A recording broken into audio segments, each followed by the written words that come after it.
Story 1, The Echo Tunnel. The tunnel walls were breathing. I noticed it first at the 3-mile mark when my headlights caught the concrete expanding and contracting like lung tissue. By mile 4, I could hear it, a wet, rhythmic wheeze that matched the pulse hammering in my throat. The Eisenhower Tunnel shouldn't be 8 miles long. It's never been more than 1.7 miles, but my odometer kept climbing, and the walls kept breathing, and somewhere behind me something was gaining. My name is Robert Hayes, 43 years old, 22 years on the road, and I'm writing this on a receipt from the last truck stop I'll ever see. I entered the eastbound bore of the Eisenhower Tunnel on Interstate 70 at 11:47 p.m. on March 14, 2023. According to my dash clock, I've been inside for 6 hours. My GPS stopped working at mile 2. My CB radio picks up only one channel now, and the voice coming through isn't human anymore. It started normal enough. Late-night haul, 32,000 pounds of automotive parts from Grand Junction to Denver. I'd driven this route 400 times, could navigate it blind. The tunnel entrance appeared in my high beams exactly where it should be, that familiar mouth of yellow-lit concrete cutting through the Continental Divide at 11,000 feet. I downshifted, felt the grade change, and entered. The first sign came at mile marker 1. There shouldn't be mile markers inside the tunnel, but there it was, a reflective green sign reading Mile 1 bolted to the concrete wall. I'd driven past it before I processed what I'd seen. My eyes flicked to the rearview mirror, but the sign had already disappeared into the darkness behind me. Breaker 19, this is Iron Horse. Anyone got their ears on? I tried the CB, keeping my voice steady. Static answered, thick and wet sounding. Then faintly underneath the static, breathing, not my breathing, something else, S. Mile marker 2. The tunnel should have ended. Instead, it stretched ahead, the ceiling lights creating an infinite chain of yellow pools that my headlights couldn't fully penetrate. The concrete looked wrong, too. Older. The walls showed cracks I'd never noticed before, dark fissures that seemed to pulse in my peripheral vision. I pressed the accelerator. The Detroit diesel under my hood roared, but the speedometer held steady at 55. The engine RPMs climbed, but I wasn't going faster. That's when the walls started breathing. At first, I thought it was an optical illusion, the way highway hypnosis can make stationary objects seem to move. But as I watched, the concrete definitely expanded outward by 3, maybe 4 inches, then contracted back. The rhythm was steady, organic. The cracks in the walls widened during each expansion, revealing something dark and glistening underneath, something that looked like muscle tissue. Iron Horse to anyone, I'm eastbound in Eisenhower, got a situation here. My voice cracked. The CB hissed back at me, and this time the breathing underneath was louder, clear. Then came the voice. Turn around, Robert? It spoke in my wife's voice. Sarah had been dead for 14 months, pancreatic cancer. I scattered her ashes on Blue Mesa Reservoir on a morning when the water looked like hammered silver. Turn around and drive back, it's not too late. My hands locked on the steering wheel. The leather creaked under my grip. Who the fuck is this? It's me, baby. Still Sarah's voice, but wrong. The cadence wasn't right. The words came on exhalation, perfectly timed with the breathing of the walls. The tunnel doesn't want you. Turn back. You can still turn back. I checked the mirror. Behind me, the tunnel continued into absolute darkness. No exit, no light, just an infinite corridor of breathing concrete. Ahead, mile marker 3 appeared.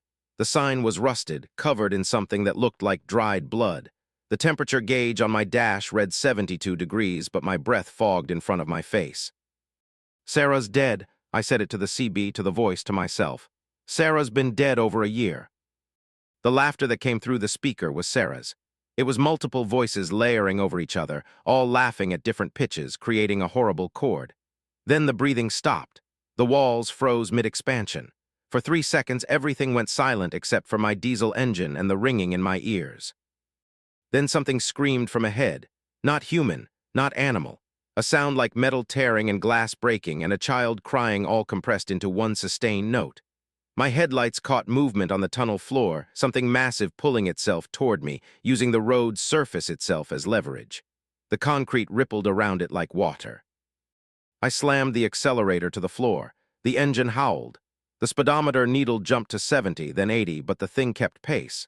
It stayed just at the edge of my high beams, a writhing mass of concrete and rebar and something else, something pink and raw. Faces pressed out from inside it.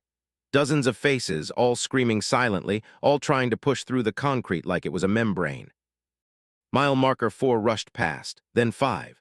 The faces in the approaching mass were becoming distinct. I recognized one, Tommy Hernandez. He'd driven for the same company I worked for, disappeared somewhere in Colorado 8 years ago.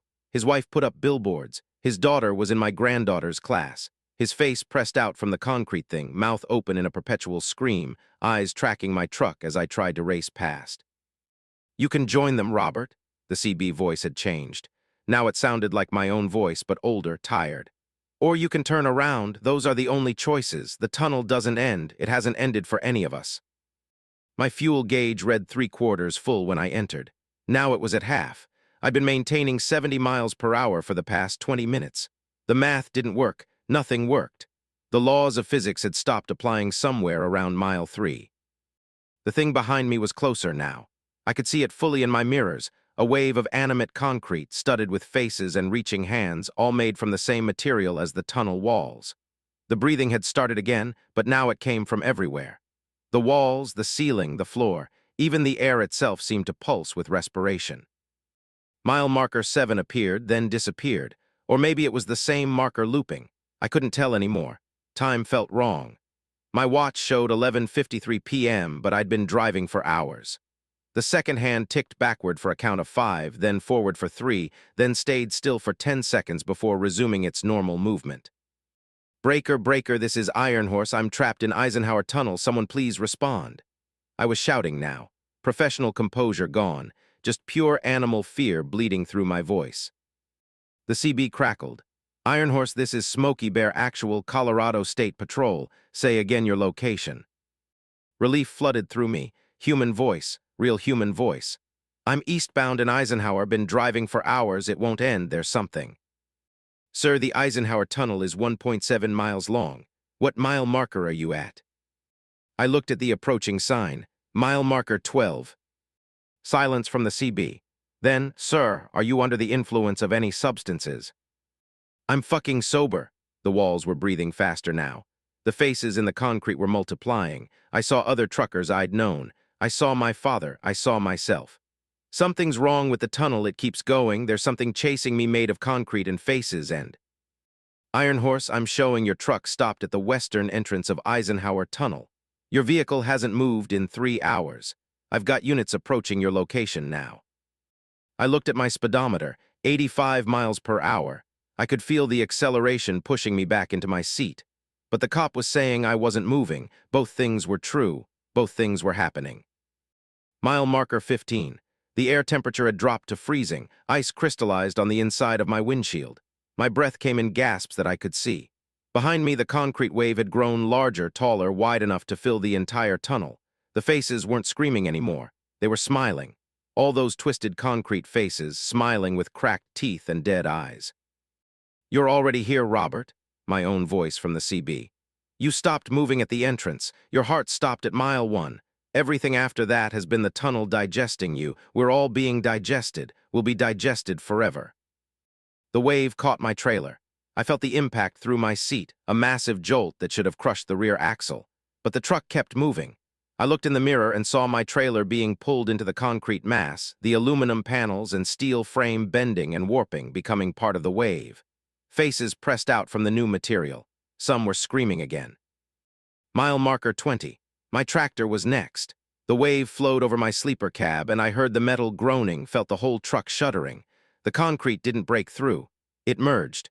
My cab was becoming part of the tunnel, part of the breathing walls, part of whatever this thing was that had been pretending to be Interstate 70.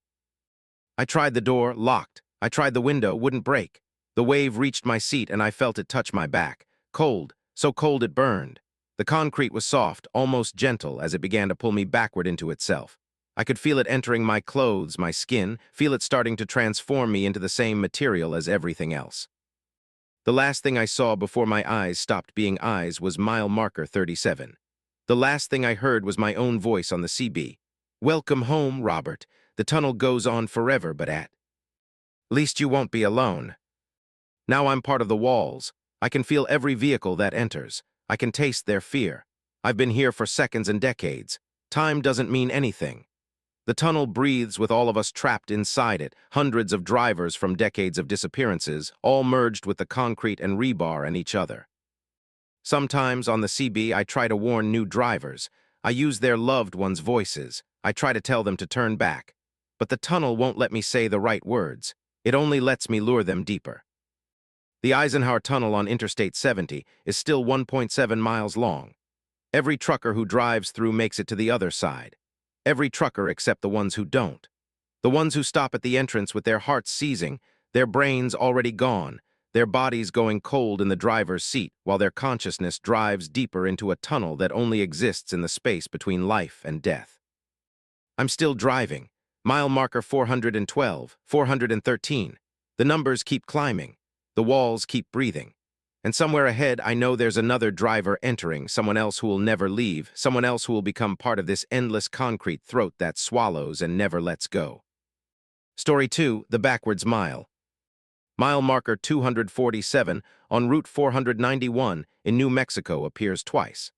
I know because I passed the same marker 73 times before I understood what was happening to me. The hitchhiker who explained it was wearing my face, sitting in the passenger seat where I'd last seen myself alive, and he was eating my fingers one knuckle at a time. Patricia Sullivan, 56 years old, owner-operator with my own Kenworth T680 specializing in perishable goods. I've driven every significant highway in the lower 48, logged over 2 million miles without a preventable accident. But on September 9, 2022, I picked up a hitchhiker on a desolate stretch of New Mexico highway, and the road started running backward. The speedometer showed 70 miles per hour forward. The mile markers counted backward. Both were true. I first saw him at 11:32 p.m., standing in the cone of my headlights like he'd materialized from nothing. Dark jeans, flannel shirt, thumb out. Against my better judgment, 20-plus years of experience screaming at me to keep driving, I pulled over. Something about the way he stood there, perfectly still, not even swaying in the wind that was kicking up dust devils across the empty desert. He opened the passenger door and climbed in without a word. That's when I got my first clear look at his face and my stomach dropped. He looked exactly like my son, Tyler. Same sharp nose, same dark eyes, same small scar above his left eyebrow from a skateboarding accident when he was 12. Tyler, who died of a fentanyl overdose 6 years earlier in a motel room in Flagstaff. Tyler, who I'd buried on his 24th birthday in a plot next to his father. "You're not Tyler." My voice came out steady, professional, the voice I used with difficult customers. "No," he smiled, "but it's easier for you this way, trust me." I should have stopped, should have kicked him out. Instead, I put the truck in gear and pulled back onto the empty highway. The reefer unit hummed behind me, keeping 18,000 pounds of frozen vegetables at -10 degrees. The night was clear, stars sharp enough to cut, no other vehicles in sight in any direction. We passed mile marker 248. Then, a minute later, mile marker 247. Then, another minute, mile marker 247 again. "You're stuck," the Tyler thing said. He was watching me with an expression my son never wore, something ancient and amused behind those familiar eyes. "Going forward but traveling backward. It's a rare phenomenon. Only happens on certain stretches of road under certain conditions. Congratulations." "What the fuck are you talking about?" I checked the speedometer. 70. GPS showed movement, but we just passed the same mile marker 3 times. "You're in a backwards mile. Every mile you drive forward, the road puts you 1 mile back. You'll never reach mile marker 248. You'll never drop below 246. You'll drive this same stretch until you run out of fuel, and then you'll walk it. And after you can't walk anymore, you'll crawl. But you'll never escape the backwards mile." I slammed on the brakes. The truck shuddered to a stop, air brakes hissing. "Get out." "Can't," he held up his hands apologetically. "I'm part of it now. Been here for 17 years, or 17 minutes. Time gets weird in the backwards mile. I'm you, actually. The version of you that'll exist in about 6 hours when you finally understand there's no escape and you decide to do what I did." "What did you do?" He reached into his mouth and pulled out one of his teeth. No blood, no pain on his face, just that same mild expression like he was showing me a magic trick. "Started eating myself, it's TH. The only way to mark time when time doesn't move right. I've consumed most of my body over the years. Started with fingers and toes, moved on to larger pieces. You'll do the same. You already have from a certain perspective." The mile marker appeared in my headlights again. 247. We'd been stopped for 5 minutes, but the road had pulled us back anyway. I grabbed my CB radio. Breaker 19, this is Rolling Thunder. I've got an emergency on Route 491 northbound, mile marker 247, requesting immediate assistance. Static, then my own voice. No one's coming, Patricia. We're not actually on Route 491 anymore. We're on the version of Route 491 that exists in the space between miles, the place the road creates when it needs to digest someone. We're being broken down. Slowly. I turned to the passenger seat. The Tyler thing was gone. In his place sat a version of myself, but wrong. Her face was gaunt, missing chunks. Her fingers were stumps gnawed down to the second knuckle. She was smiling with too few teeth. "Don't worry," my future self said. "It doesn't hurt after the first few times. Your body stops registering pain. It's a mercy, really." I threw the truck into gear and floored it.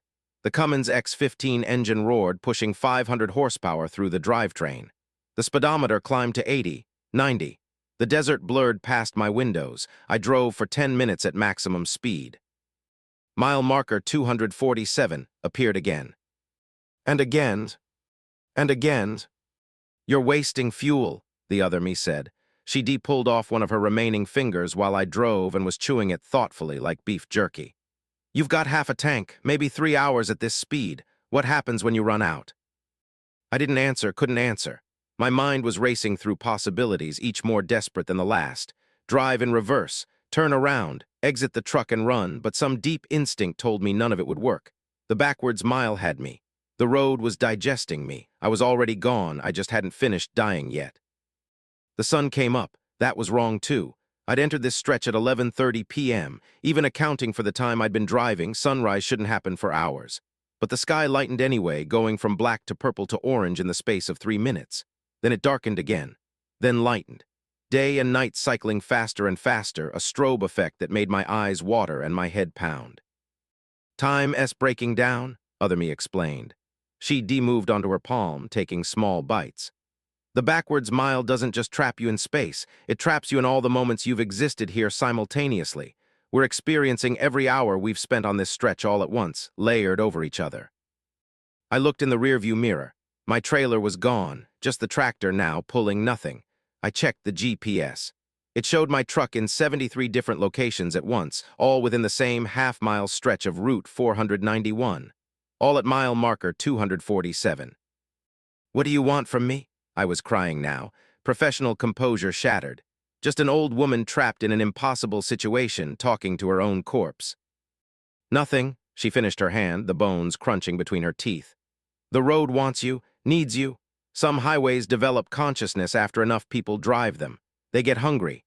They create spaces like this, backwards miles and looped exits and tunnels that go on forever, places to trap travelers, places to feed." I tried the door, it opened. I stumbled out onto the pavement, legs shaky from hours of sitting. The desert stretched endlessly in all directions, but wrong. The rocks repeated in patterns. The same Joshua tree appeared every 100 yards, exactly the same. Even the clouds were identical, copied across the sky like wallpaper. I started walking, left the truck running, just walked away from it. My boots hit pavement, regular rhythm north along the highway shoulder. I walked for an hour. When I looked back, my truck was right behind me, matching my pace. The speedometer visible through the windshield read 0, but it was moving anyway, following me like a loyal dog. "You can't leave the truck," my voice called from the passenger window. "You and the truck are the same thing now, both trapped, both being digested." I ran, full sprint, ignoring the pain in my knees and the burning in my lungs. I ran until I collapsed. When I looked up, I was lying next to my own truck. Mile marker 247 stood 10 feet away. The sun cycled through day and night 17 times while I lay there. I watched the same bird fly overhead in the exact same pattern, its cry echoing identically each time. I watched my future self climb out of the truck, missing more pieces now, her left leg gone below the knee, one eye socket empty, chunks of her scalp revealing skull. "It's time," she said, extending her remaining hand. "You need to start eating. It's the only way to mark progress, the only way to prove you're sent." Real. "I won't." "You will," I remember refusing. I remember this exact moment. "You think you're strong enough to resist, but you're not. None of us are. The backwards mile doesn't just trap your body, it traps your will, your sense of self. Eventually, you'll forget why you wanted to escape. You'll forget there was ever anything but this stretch of road." I climbed back into my truck, checked the fuel gauge, quarter tank. I'd burned through most of my diesel driving nowhere. The reefer unit had shut down hours ago. In the trailer I couldn't see anymore. 18,000 pounds of frozen vegetables were thawing, rotting, becoming liquid. I could smell it now, the stench of decay seeping into the cab. Mile marker 247. Mile marker 247. Mile marker 247. I drove for another hour. The same mile. The future version of myself sat in the passenger seat, now missing her lower jaw, speaking in a wet slur that I understood anyway because it was my own voice, my own thoughts. The pain stops being real after the third finger, she promised. By the time you reach your arm, it feels like someone else's body you're consuming. By the time you eat your own organs, you'll have forgotten you were ever human. The fuel gauge hit empty. The engine coughed, sputtered, died. Silence except for the wind and that horrible wet slurring voice of my future self. "Now you walk," she said. I opened the door. The pavement was hot under my boots. Mile marker 247 stood exactly where it had always stood. I started walking north. 1 step, 2 steps, 20, 100. When I looked back, the truck was gone. When I looked ahead, mile marker 247 was closer. I walked for days, or hours, or minutes. Time didn't work. The sun came up and went down in rhythms that made no sense. My water ran out. My body stopped producing sweat. My lips cracked, bled, healed, cracked again. And through it all, I walked the same stretch of highway, the same mile marker approaching and receding but never passing. That's when I finally understood. That's when I lifted my hand to my mouth, my cracked and bleeding lips, and bit down on my index finger. The bone crunched. The pain was distant, happening to someone else. I chewed and swallowed, marking time the only way time could be marked in the backwards mile. When I finished the finger, I started on the next one. The version of me in the passenger seat was right. It doesn't hurt after a while. The backwards mile is merciful that way. It takes away everything, forward progress, escape, hope, but it gives you this, the ability to consume yourself without suffering. The ability to mark your own dissolution, one bite at a time. I'm down to one hand now. Most of my left arm is gone. I can feel myself becoming lighter, less substantial. Maybe when I've eaten enough of myself, I'll finally disappear. Maybe that's the escape. Maybe the backwards mile only holds you until you erase yourself completely. Or maybe I'll keep driving this same stretch forever, consuming my own body in an infinite loop. Both the meal and the diner. Both the road and the traveler. Both alive and dead on mile marker 247 of Route 491. Where the highway learned to count backward and decided never to stop. The sun is coming up again, or going down. I can't tell anymore. I lift my remaining hand to my mouth and take another bite. The backwards mile stretches ahead and behind me, exactly the same in both directions, and I drive and walk and disappear, one knuckle at a time, forever. Story 3, the cargo that remembers. The freight was breathing before I closed the trailer doors, but I was 3 payments behind on my mortgage, and the dispatcher offered double rate for a no-questions haul. So I secured the straps anyway and pulled out of the warehouse lot at midnight with 43 sealed wooden crates that exhaled in perfect synchronization with my heartbeat. Marcus Chen, 41 years old, independent contractor with a decade on the road and a desperate need for cash that overrode every survival instinct screaming at me to walk away from whatever was loaded in my trailer. The job was simple. Pick up the freight in Gary, Indiana, deliver to a private airfield outside Shreveport, Louisiana. 870 miles, 12 hours, $10,000 cash on delivery. The crates were old-style wood held together with iron bands, each one roughly 6 feet long and 3 feet wide.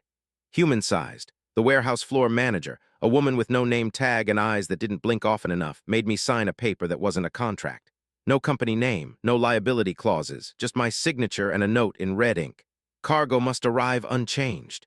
Driver assumes all consequences of inspection. I should have walked, I signed. The breathing started at mile marker 47 on I-65 South. At first, I thought it was the reefer unit malfunctioning, some mechanical wheeze in the cooling system.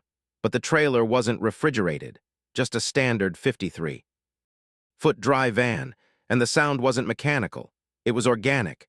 Steady inhalation, brief pause, slow exhalation. 43 crates breathing as one, the sound filtering through the thin wall separating the cab from the cargo. I pulled over at a rest stop, grabbed my flashlight, walked around to the rear doors. The dot seals were intact, the locks secure, but I could hear it clearly now standing at the back of the trailer, breathing. And underneath that, something else, whispering, multiple voices, too faint to understand, speaking in a language that hurt my ears. Breaker 19, this is Chen. Anyone hauling out of Gary recently? Need a radio check. I tried to keep my voice casual. A driver named Paulson responded. Got your ears, Chen, what's your 20?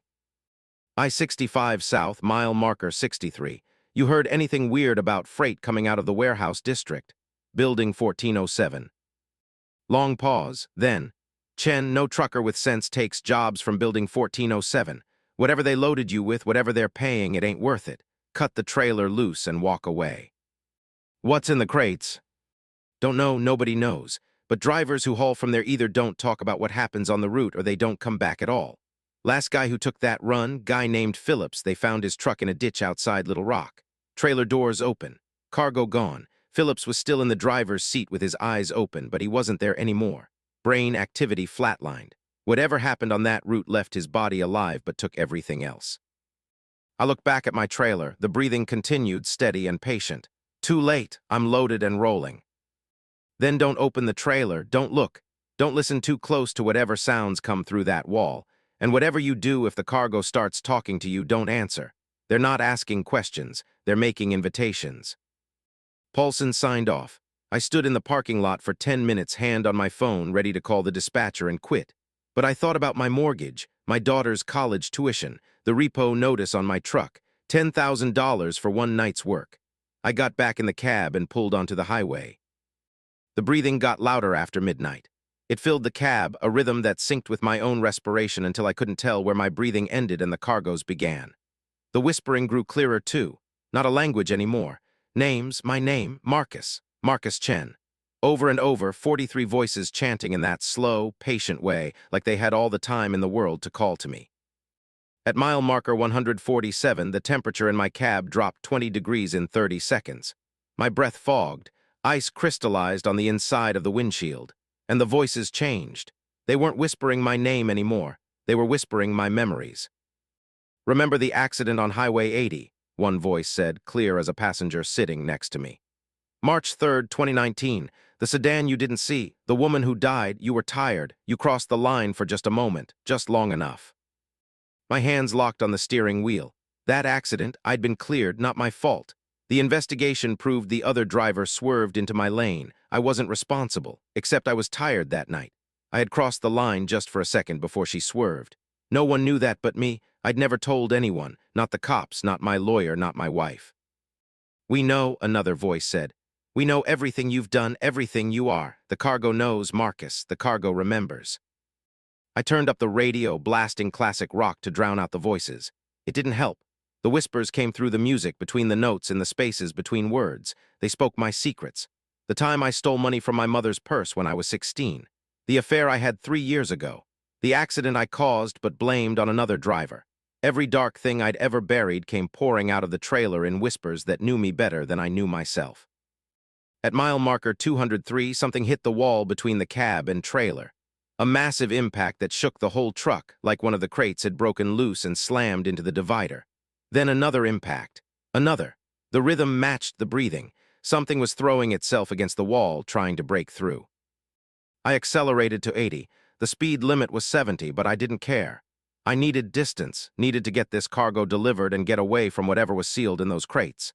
The impacts continued, steady and relentless, and with each one I heard cracking. The metal wall was giving way. You can't outrun us, the voices said in unison.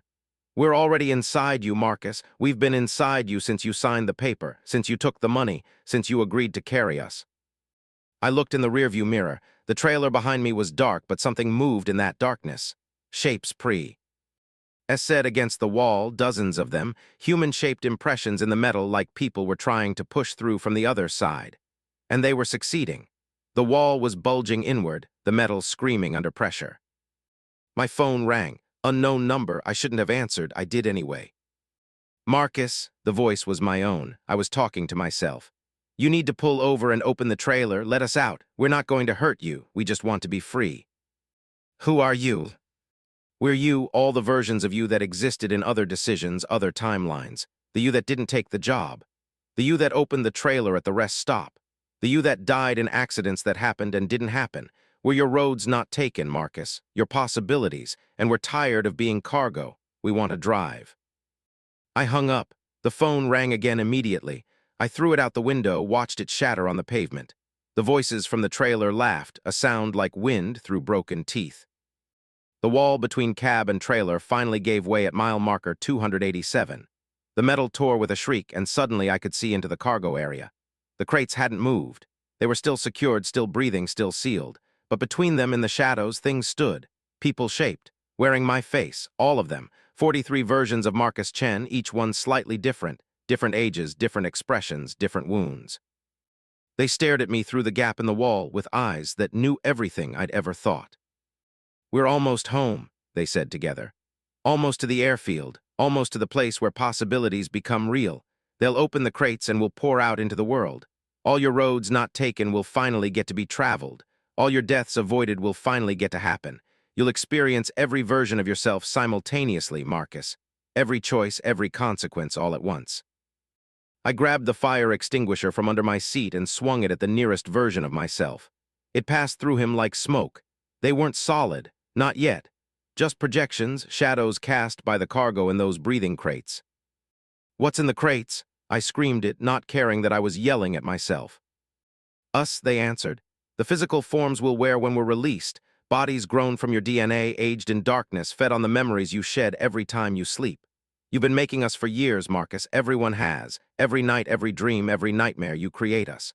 Most people's shadows dissolve at dawn, but some of us were harvested, kept, shipped. We're going to a facility that knows how to make us permanent." The airfield appeared ahead, a private strip surrounded by dark hangars. A woman stood by the gate, the same woman from the warehouse. She smiled as I approached, pulled the gate open, directed me to back the trailer up to a massive loading dock. "Wait," I stopped the truck. "What happens to me after you unload?" The 43 versions of myself smiled in unison. "You go home, you collect your money, and every night for the rest of your life you'll dream about us. You'll wonder which one of us is living your alternative lives. You'll never be sure which Marcus Chen is real, the one driving the truck, or one of us, wearing your life like a borrowed coat." They unloaded the crates. I watched through the mirrors as workers in white suits used forklifts to remove each breathing wooden container. The versions of myself walked beside the crates, still translucent, but growing more solid with each one that left my trailer. By the time they reached the last crate, I could see their shadows on the pavement. The woman handed me an envelope, $10,000 in $100 bills. "Pleasure doing business, Mr. Chen. We'll call if we need another delivery." I drove away. The trailer was empty now, but I could still hear breathing, faint but present. When I looked in the rearview mirror, one of the other Marcuses sat in my passenger seat, the one who looked oldest, covered in scars. "You should have walked away," he said. "That version of you did. He's working in an office now, boring but safe. This version, our version, made the wrong choice. Now we're linked. What happens to me happens to you. What I feel, you feel." He pulled a knife from his pocket. Before I could react, he stabbed it into his own thigh. I felt the pain instantly, hot and sharp in my left leg. Looked down, no wound. But the pain was real. He smiled, twisted the knife, and I screamed. "See, we're the same now. And there are 42 more of me out there, Marcus, living your alternative lives, making your alternative choices. Every time one of us gets hurt, you'll feel it. Every time one of us dies, you'll experience it. You'll live all your possible timelines simultaneously, all because you took the job, all because you needed the money." He vanished, but the pain in my leg remained, and has remained, along with a dozen other pains in other parts of my body, phantom wounds from selves I never became. I'm writing this from my truck parked outside my house. I haven't gone inside in 3 days. I can't. Every time I close my eyes, I feel what the other versions of me feel. One is drowning, one is burning, one is falling from a great height. All the deaths I avoided by making different choices I'm experiencing now, all at once. Forever. The envelope of cash sits on my passenger seat. I haven't touched it. Can't bring myself to spend money earned by carrying cargo that remembered everything I was and created everything I could have been. The woman from the warehouse called yesterday. Another job, double the rate. I declined. She laughed and told me it didn't matter. The cargo was already in me now. The breathing I hear isn't coming from a trailer anymore. It's coming from inside my chest. 43 heartbeats where there should be one. 43 versions of myself sharing this single body, this single life, all fighting for control. Sometimes I'm not sure which Marcus is writing this. The one who took the job, or one of the versions that came out of those crates wearing my life like a stolen suit. The breathing continues, steady, patient, waiting for the moment when one of the other versions finally wins the fight for control and I become the cargo sealed in darkness, shipped to somewhere else to be someone else's burden. The freight that remembers, the cargo that breathes, the selves you could have been delivered directly to your door. Story 4, the junction that divides. I've been sitting at this four-way intersection for 9 hours, and every time I choose a direction, I arrive back at the same stop sign, but it's a different version of me in the driver's seat, and the previous version is still here, watching me from the identical truck parked at one of the other approaches. Daniel Ortega, 38 years old, 11 years driving, mostly southwest routes. I stopped at this intersection at 2:47 a.m. on August 16, 2023, somewhere in rural Nevada where Highway 318 crosses an unnamed county road. No town nearby. No lights except my headlights and the reflective red of the stop sign. I needed to turn east. Simple decision. Turn signal, check for traffic, proceed. But when I turned east and drove for exactly 4 minutes, I arrived back at the same intersection from the south approach. My truck was still parked at the west approach, engine running, me visible in the driver's seat. Both trucks identical. Both versions of me wearing the same Peterbilt hat, same faded blue shirt. Except the me in the stopped truck looked terrified, and the me who just arrived didn't understand why yet. I do now. The intersection divides you. Every choice creates a new version, and all versions exist simultaneously, trapped in a loop around these 4 roads. There are 63 versions of me here now, sitting in 63 identical trucks at various positions around the crossroads. Some have been here for hours, some for days. One version looks skeletal, like he's been trapped for months. We all watch each other. We all know what the others know, and none of us can leave. It started simple.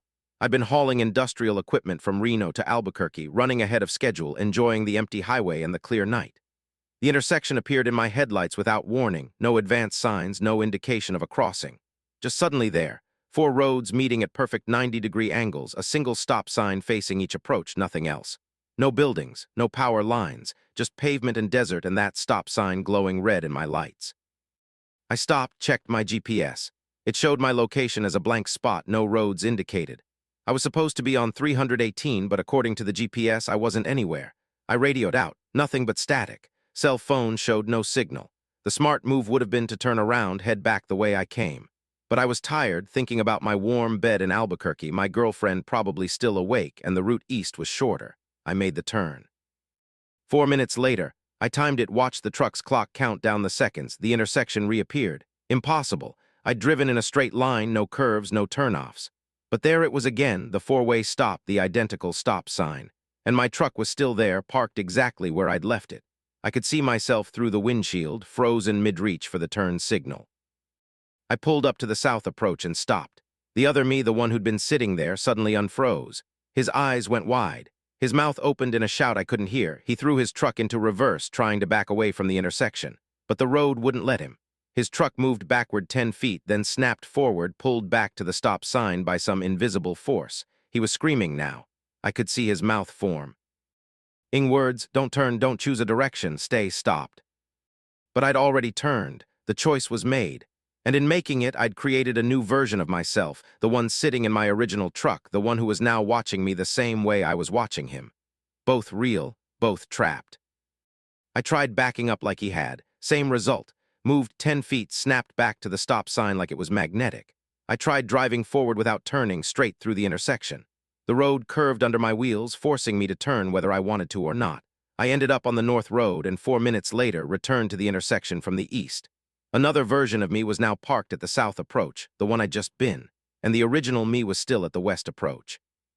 3 trucks, 3 versions of Daniel Ortega, all of us starting to understand. How many times did you choose? I shouted to the original me through my open window. He held up 4 fingers. 4 choices before he'd realized what was happening and stopped choosing, stopped moving, just sat at the stop sign hoping the loop would break. It didn't break, it multiplied. Because I kept trying, kept making choices. Turn north, arrive from east, new version created. Turn south, arrive from west, new version created. Each choice didn't erase the previous versions, it added to them.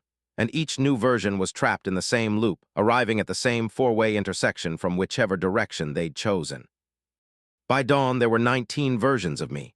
19 identical Peterbilt trucks parked at various distances from the intersection, all facing the stop sign, all with Daniel Ortega inside. Some of the earlier versions had tried to communicate, shouting information back and forth. We established a few things. 1. You can't leave the loop. Every road leads back to the intersection after exactly 4 minutes. 2. Every choice creates a new version. The old version stays trapped at the stop sign, frozen until the new version arrives. 3. We're all real, all conscious, all experiencing this separately but simultaneously. 4. We can't interact physically. When we tried to leave our trucks and approach each other, some invisible boundary stopped us.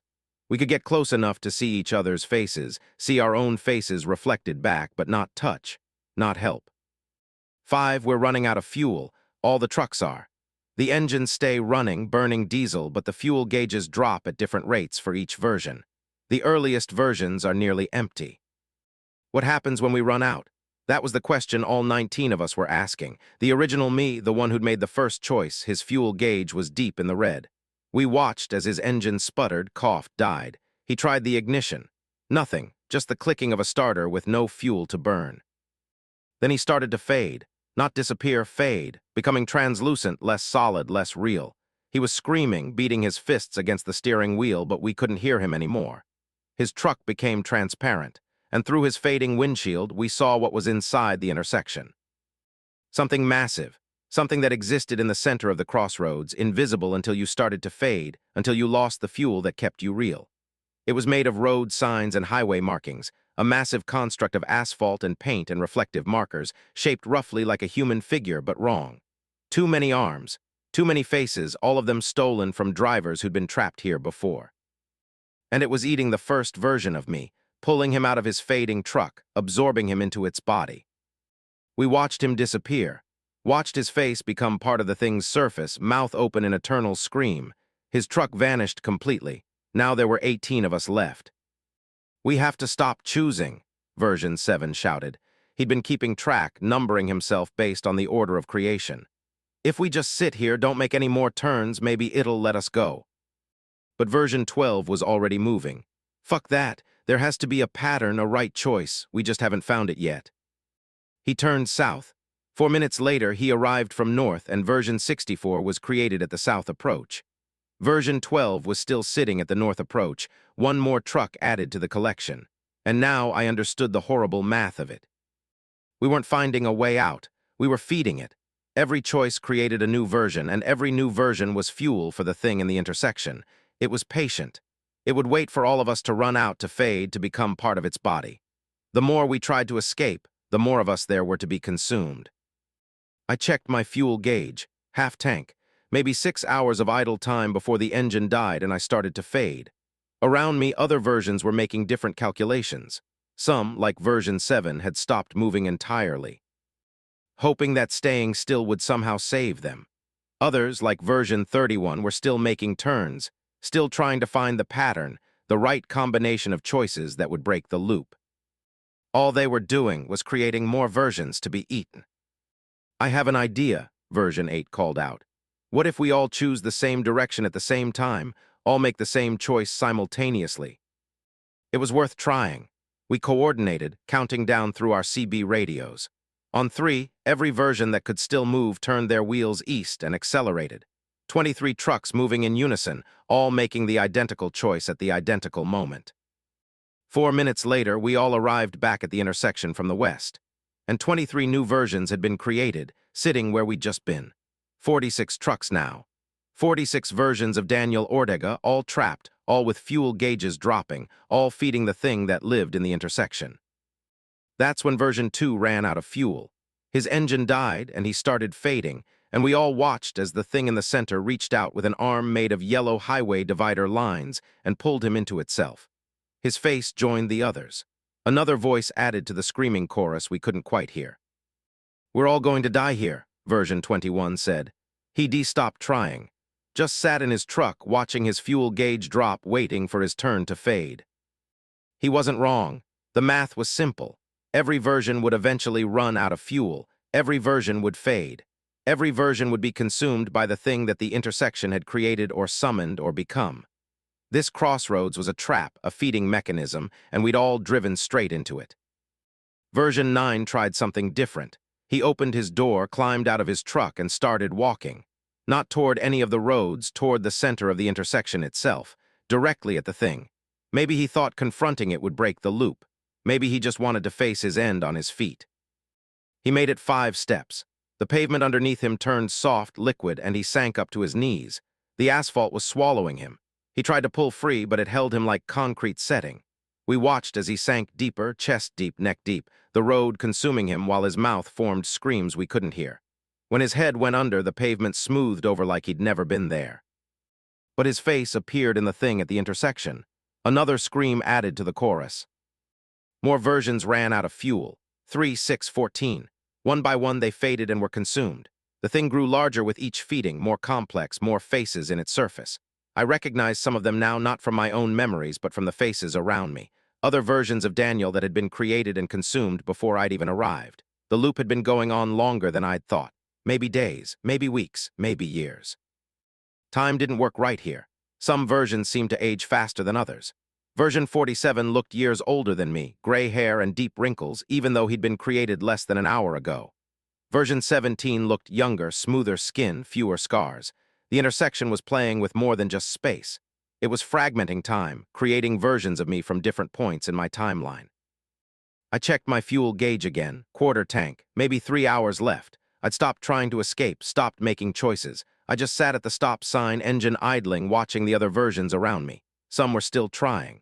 Version 53 was doing tight circles in the intersection, trying to confuse the loop, trying to trick the roads. It didn't work. He'd just create more versions of himself, more fuel for the thing that waited. Why us? Version 11 asked over the CB. Why does it want us? Nobody had an answer. Maybe the intersection didn't want anything. Maybe it was just a trap, a natural formation in the road system, a place where the laws of physics broke down and created copies instead of allowing passage. Or maybe it was deliberate. Maybe someone or something had built it this way, a machine designed to trap and multiply and consume travelers. It didn't matter, the result was the same. We were trapped, we were fuel, we were already dead, we just hadn't finished fading yet. My engine sputtered. Fuel light came on. 5 minutes maybe. I looked around at the remaining versions of myself, 34 left now, the rest having faded and been consumed. Some were crying, some were praying, some were just sitting in silence, waiting. We were all about to become the same thing, faces in the surface of the thing that lived in the intersection, screaming forever in a chorus nobody could hear. The engine died.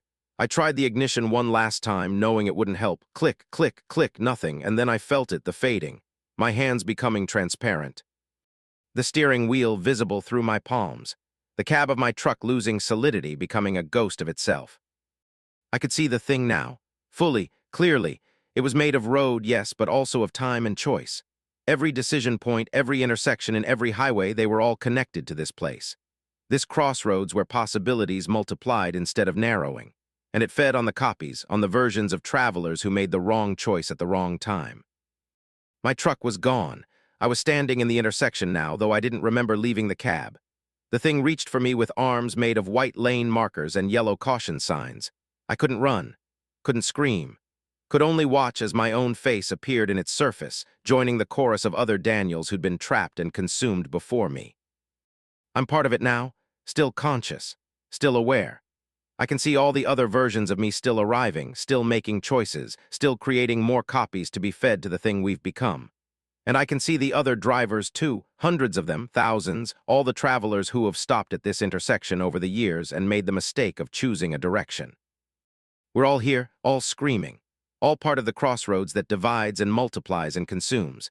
And if you ever find yourself at a 4-way intersection in the middle of nowhere with no town nearby and no lights except your own, with a stop sign that glows 2 red and roads that meet at 2 perfect angles, I'm begging you, don't stop. Don't make a choice. Don't turn. Just drive straight through and pray the road doesn't curve you back. Because I'm here in the intersection and I'm still hungry, we're all still hungry, and every new choice feeds us. Every new version makes us stronger. The crossroads divides you, and then it eats every piece. Story 5, the rest stop that follows. The rest stop wasn't on my map when I left Omaha. but it appeared in my GPS at mile marker 382 on I-80 in Iowa at 3:17 a.m. And when I pulled in to use the bathroom, it followed me for the next 600 miles, appearing outside my windshield every time I stopped, no matter which highway I was on. James Morrison, 51 years old, 26 years on the road, most of them solo hauls across the Midwest. I thought I knew every rest stop, every truck stop, every goddamn porta potty between Nebraska and Pennsylvania. But I'd never seen this one before. Newer construction, too clean, parking lot perfectly maintained with fresh white lines. 3 other trucks parked in the rig section, all with their lights off, all with dot numbers I didn't recognize. The bathroom was wrong from the moment I walked in. Too bright. The fluorescent lights hummed at a frequency that made my teeth ache. The floor was spotless, no tire marks, no mud, no cigarette butts. The sinks were polished chrome that reflected my face back at me in slightly the wrong proportions. And in the last stall, someone was crying. Soft, muffled sobs that stopped the instant I let the door swing shut behind me. I used the urinal, washed my hands, left. The whole stop took maybe 3 minutes. Back in my truck, I pulled onto the highway and continued east. The 3 other trucks never moved. Their drivers never appeared. I caught that detail in my mirror as I accelerated away. All 3 cabs were dark, but something had been pressed against each windshield from the inside. Faces, maybe, or hands, hard to tell.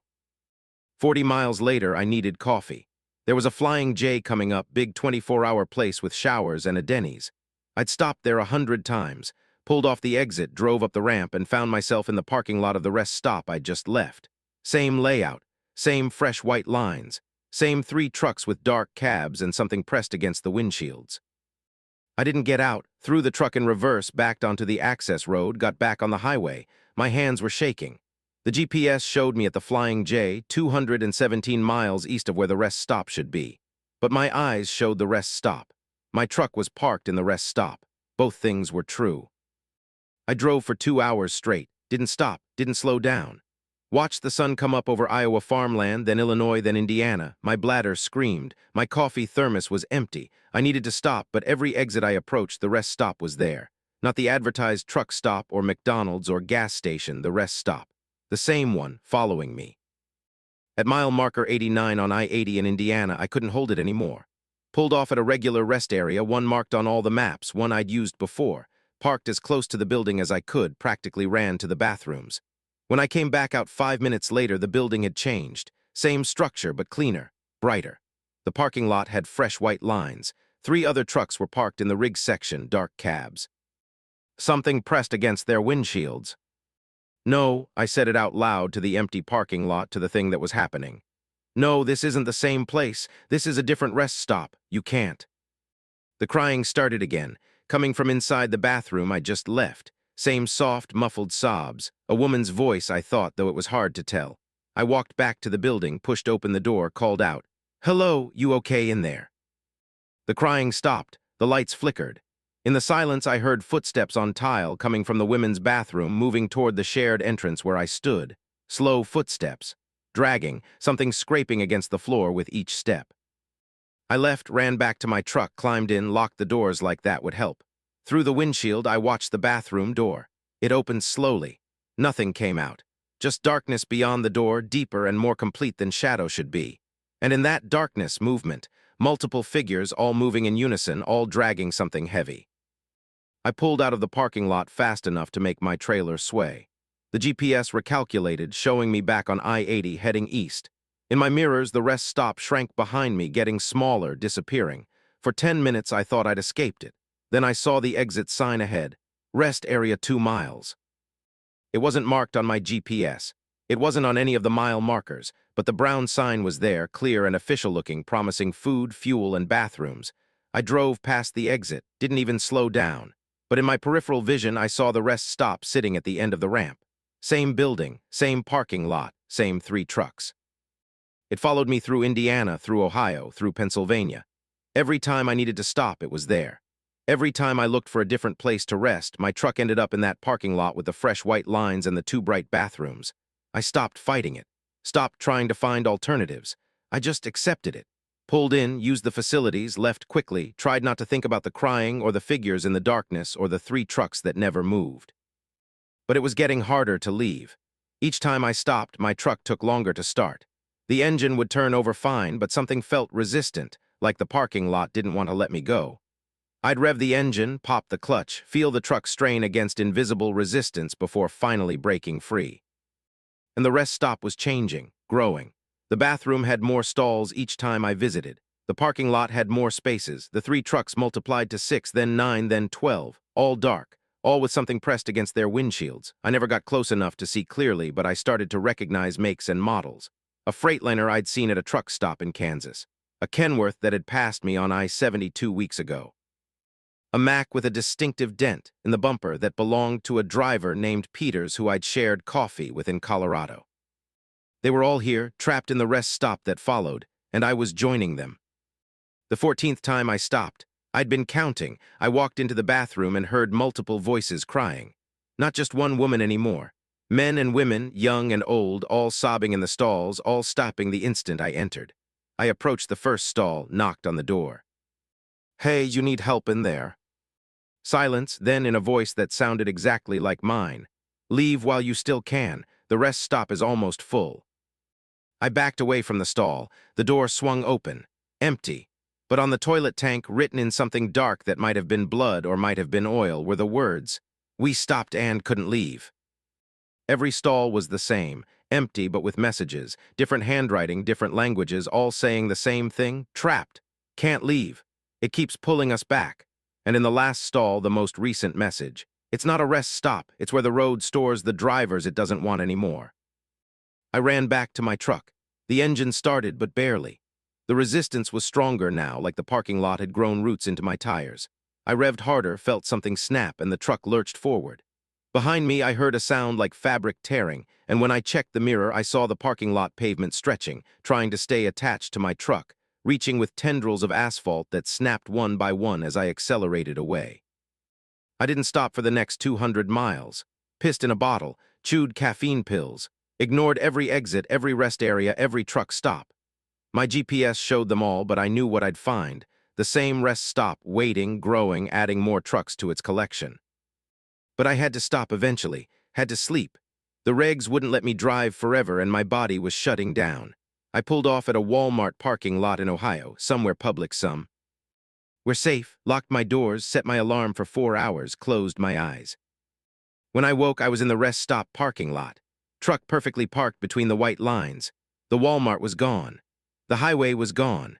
Just the rest stop building, now twice as large as before, and 47 trucks parked in neat rows, all with dark cabs, all with things pressed against their windshields. I tried to start my truck. The engine turned over but didn't catch. Tried again. Same result. The battery was fine, the fuel tank full, but something was preventing ignition, like the truck had decided it was done moving, like it had accepted that this was its final parking spot. I sat in the cab for 3 hours, trying the ignition every few minutes, getting the same dead result. Through my windshield, I watched the rest stop. Other drivers walked in and out of the building, but wrong. They moved in loops, repeating the same actions. A man in a Peterbilt cap walked to the bathroom, walked back, walked to the bathroom again, exact same steps, exact same timing. A woman in a yellow shirt got out of a Volvo, stretched, got back in, got out, stretched, infinite repetition. I was seeing the echoes, the loops of behavior that drivers left behind when the rest stop absorbed them, and I was about to join them. The sun set, rose, set again, but the lighting in the rest stop parking lot never changed. Always that too bright fluorescent glow, making everything look slightly overexposed. My phone had died. My watch had stopped. Time didn't work here. I could be sitting in this cab for days or minutes, no way to tell the difference. When I finally gave up and opened my door, the resistance was gone. The parking lot wanted me out of the truck, wanted me in the building. I walked toward the bathroom, my feet moving in a pattern that felt predetermined, like I was following grooves worn into reality by all the other drivers who'd made this same walk. The bathroom had grown, hundreds of stalls now, stretching back farther than the building should allow. All the doors were closed. Behind every door, crying, not sobbing anymore, just a steady, mechanical weeping, the sound of grief running on autopilot. I opened the first stall. A man sat on the toilet, fully clothed, hands on his knees, tears running down his face. He didn't acknowledge me, didn't move, just cried perfectly still like a mannequin with a crying recording on loop. Second stall, a woman in a trucker's uniform, same pose, same tears. Third stall, Another man younger, same mechanical, weeping. I walked down the row, opening every door. Hundreds of drivers, all crying, all trapped in the position they'd been in when the rest stop finished absorbing them. Some I recognized. Peters was there in stall 47. Sarah Kim, who'd hauled for the same company I worked for. Danny Reeves, who I'd shared beers with in Tulsa, all crying, all frozen. At the end of the row, the last stall was empty except for a toilet and a sign written on the wall. Your turn. I backed away, ran for the exit. The bathroom doors wouldn't open. I slammed into them shoulder first, and they didn't even rattle. Solid. Sealed. The crying behind me grew louder, all those trapped drivers wailing in unison, and underneath their crying a new sound, laughter, deep mechanical laughter coming from the pipes and the walls and the fluorescent lights. The rest stop was laughing at me. I found a window, shattered it with a trash can, climbed through, cutting my hands on the glass. Outside, the parking lot had doubled again, 94 trucks now, all dark. I ran to mine, climbed in, tried the ignition one more time. It started. Don't know why, don't know what changed. Maybe the rest stop was done with me. Maybe it had absorbed enough of my fear to sustain itself. Maybe I'd gotten lucky. But the engine roared to life, and I threw the truck in gear and drove straight through the parking lot, over curbs, through landscaping, not caring about damage, just needing to get away. The resistance was there, stronger than ever, but I pushed through it. Felt something tear, something important, like I was leaving part of myself behind in that parking lot. But the truck broke free, and I was on the access road, then the highway, then miles away. That was 6 months ago. I don't stop anymore. Haven't pulled over, haven't rested, haven't left my cab except to refuel, and I do that while the pump's running, staying in my truck, paying at the pump with a credit card. I piss in bottles. I shit in bags. I sleep while driving, just micro-sleeps, dangerous but necessary. Because if I stop, I know where I'll wake up. The rest stop is still following me. I see it in my GPS, appearing at random exits, random mile markers. I see it in my dreams during those micro-sleeps. And sometimes when I'm stopped at a red light or stuck in traffic, I look at the other trucks around me and see the drivers inside, crying mechanically, hands on their steer. Ing wheels, tears running down their faces while they drive. They stopped at the rest stop. They got absorbed, but part of them escaped enough to keep driving, keep moving, keep crying forever while their trucks carry them forward on routes they no longer control. I think I'm becoming one of them. The tears started last week. I can't stop them. They just run down my face constantly now, and I feel nothing, but my eyes keep producing them. My hands hurt from gripping the wheel, but I can't let go. The truck drives itself now, mostly. I just sit here, crying, following the route it chooses. The rest stop is waiting. It's patient. Eventually, I'll have to stop. Regs will catch up with me, or I'll run out of fuel in a place where I can't reach the pump from my cab, or I'll crash. And when that happens, I'll wake up in the parking lot with the fresh white lines, and my truck will go dark, and something will press against my windshield from the inside, and the rest stop will add me to its collection. But not yet, not today. I'm still moving, still driving, still crying. Mile marker 843, mile marker 844, the numbers climbing, the highway stretching ahead, and somewhere behind me, following at its own patient pace, the rest stop that collects drivers who can't find the strength to keep running. It's not on your map, but it's waiting, for me, for you, for everyone who drives these roads long enough. The rest stop that follows. The place where the highway stores the drivers it doesn't want anymore. The building with too bright lights and too many stalls and a parking lot that grows with every truck it traps. I'll see you there eventually. We all end up there. The only question is how long you can keep driving before you need to rest, before the rest stop catches up, before you stop crying and start becoming something else entirely. Something that lives in the fluorescent glow and the mechanical weeping and the endless parking lot where no driver ever leaves. Mile marker 845. Mile marker 846. The tears keep falling, the truck keeps moving, and the rest stop keeps following, patient and inevitable as death itself.